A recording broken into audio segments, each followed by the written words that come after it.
তুলে রাখবো। আমরা কিন্তু মাদকের ব্যাপারে যিনি বলেন রার সন্তানই আমার সন্তান হইল সেখানে আমরা কিন্তু মাদকের ব্যাপারে যিনি বলেন আপনারা জানি না আপনারা দেখতে পাচ্ছেন কিনা মাদক তুলে রাখবো। আপনারা আপনাদের দ্বারা যে সন্তানরা মাদকের সাথে জড়িত আছে তাদেরকে ঘরে রেখে দেন, ঘরে বুঝান, বুঝিয়ে ইয়ে করেন। আমাদের কাছে আসলে কোনো লাভ হবে না। আমরা মাদক এর একেবারে ফসল দিব এবং কৃষকের এটা সন্তানই আমার সন্তান হইল সেখানে আমরা এই পর্যায়ে আছি। আমাদের কোনো দলীয় লোকজন আপনাদের কোনো সহযোগিতা করতে পারবে না আপনার যদি মাদকে।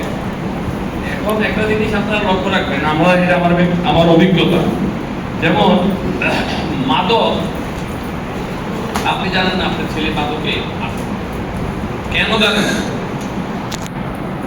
আপনারা নিজেদেরকে নিয়ে বেশি ব্যস্ত, পরিবারকে নিয়ে বেশি ব্যস্ত, রান্না বান্না নিয়ে বেশি ব্যস্ত, উপার্জনে বেশি ব্যস্ত।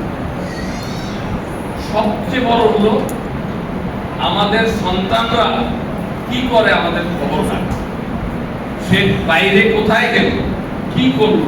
এখন আপনার একটা সন্তান যদি একটা কিশোর গ্যাংয়ের সাথে ঘুরে তাকে যদি ধরে নিয়ে যায় আপনি কিন্তু তাকে ছাড়ে আনতে পারবেন না। এই মুহূর্তের প্রেক্ষাপটের সে ভালো হইলেও পাবে না, কারণ ওই গ্যাংয়ের সাথে ঘুরতে এটার জন্যই কেউ বলবে না প্রশাসনকে যে তাকে ছেড়ে দেন।